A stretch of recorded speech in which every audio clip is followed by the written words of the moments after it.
Well, welcome to the channel, viewers. Reverend Dr. J.W. Morrison, theologist, Central Coast, New South Wales, Australia. One of the things I think that people who become aware of covert emotional incest in their lives through my videos and the videos of others that they can thank us for is for the fact that we're probably bringing them closer together. The realization that people are over enmeshed will, if they're rebellious enough, cause them to enmesh even further, become more hostile towards the person that's bringing things out in the open by being on the end of the enmeshment. They will try or they will, in most cases, enmesh even further. They'll become closer,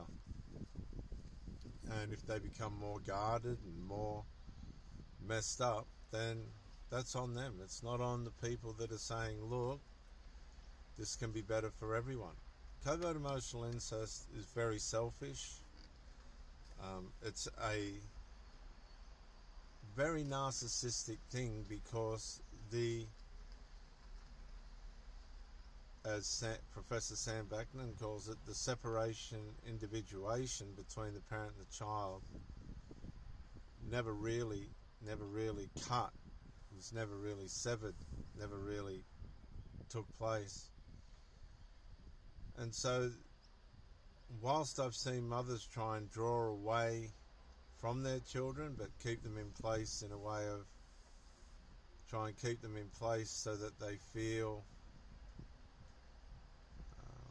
like nothing's changed, even though it has changed. They've now got a partner, they're now sharing their energy with somebody else, their emotional energy. They're now removed a certain part of themselves from the surrogate relationship they've created with the kid, by way of distributing that part of themselves to the new partner. The hostile, see, not all covert emotional incest will end up with hostility. It won't always produce hostile outcomes. A lot of the stuff's covert, and a lot of people can manage to keep it covert, and whilst you know it's there, it's all relatively peaceful. And the battle gets kept behind closed doors with the family members that are being stirred up by the new relationship that's taken place with the parent or child. The jealousy and the conceitedness and the sense of betrayal and everything else that comes with that. And so there's two schools. There's one school where the people will just isolate you and the person will come and see you still, and there's really going to be no progress made relative to an overall resolve. It's just going to stay in the dynamic, but at a distance. See, boundaries in situations can be relative to no resolve. If somebody can't produce resolve, then they'll switch to boundaries and separation and all those types of things to try and protect people from hostility and anger and all these other things that will take place by way of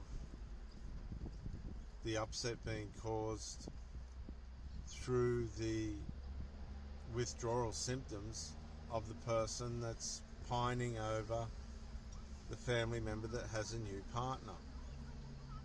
Now, it may not be a new intimate partner, it could be a friend.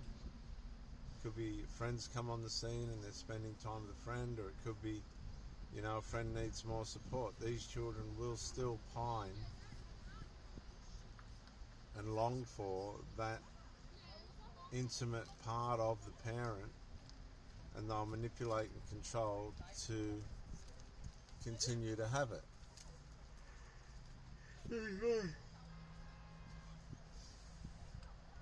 The problem with it is, for the parent, is if they don't get it in order and the child feels as though they've got an authority over the parent, and this is an adult child, enough authority over the parent to be able to stand over and dictate to the parent what the terms should be and how things should be, and they try and control the parent's life.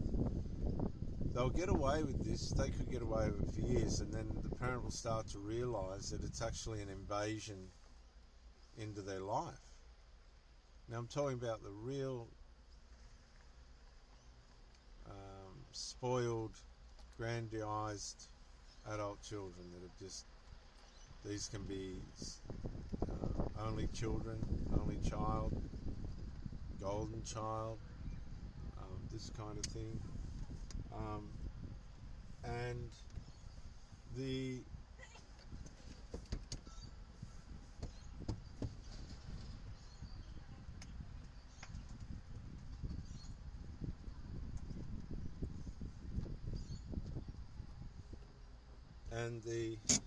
problem that just had to roll forward because there's a lady getting changed for the water thing.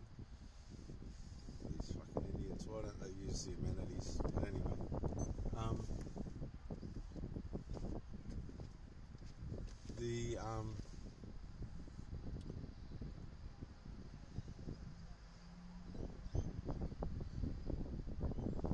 the hostile children, the ones that are hostile, that have a real hatred towards anyone that's going to get close to the parent, or the parent hostile to the children, you can decide what your scenario is. It all fits the same. They are steadfast. The golden child,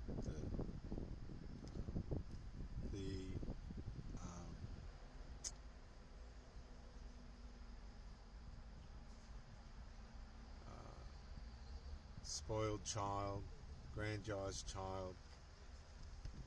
These ones, they're gonna have real difficulty letting go and to prevent them from causing trouble, because that's how they've been formed. That's their formation. What I mean by that is when you become a minister, you have to go through a spiritual formation process, and the spiritual formation is built on assessments of your accuracy towards Bible interpretation, non-denominational Bible interpretation. In other words, you just can't make up whatever you want, right? They make sure that your formation is solid, authentic, integral, and moral relative to Bible translation and interpretation.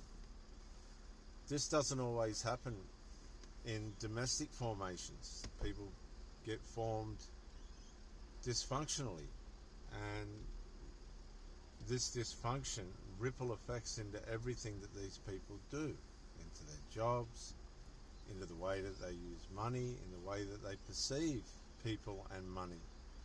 Depends how they've been domestically formed in that tribe, what the values of that tribe are. Some tribes value money, some tribes say money's not important.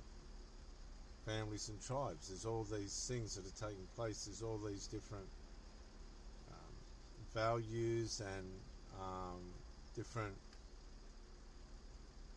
beliefs that are lived by inside the individual tribes. And if they've got their beliefs wrong or skewed, that overflows into their relationships, and it will bring triangulation with it, because they're going to fight to protect the relationship that they have with the parent, the extra maternal relationship, not the natural maternal, because that's beautiful.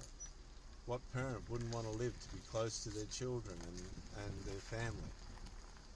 It's the extra maternal, where it's gone beyond just a healthy, happy mum-child, dad-child situation to a controlling, manipulative, intimate, all but sex dependence between parent and child. And this is the difference. You'll have one lot go on to be healthy and happy within the family structure, despite the elements of closeness and stuff. And then you'll have the other area where that's not going to be possible because it's over enmeshed. The parent-child loses, the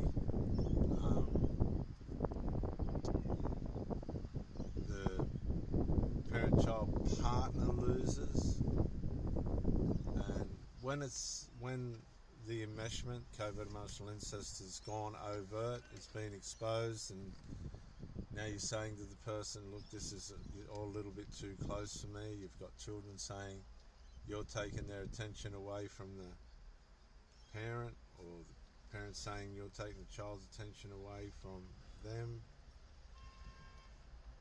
These things roll on, and they don't stop. They go on and on, and they continue on until everybody's worn out. When everybody's worn out, guess who ultimately ends up together in the end? The parent and the child. So the third wheel partner is always going to be the loser, and it can affect your physical health, mental health, and all the other types of health that come with it. This is what happens. So when you see these enmeshments amongst parents and children, and they're hostile, they're going to, they just got no understanding of what your contribution to the parent's life is, you need to get out while you're ahead, because you will end up in trauma.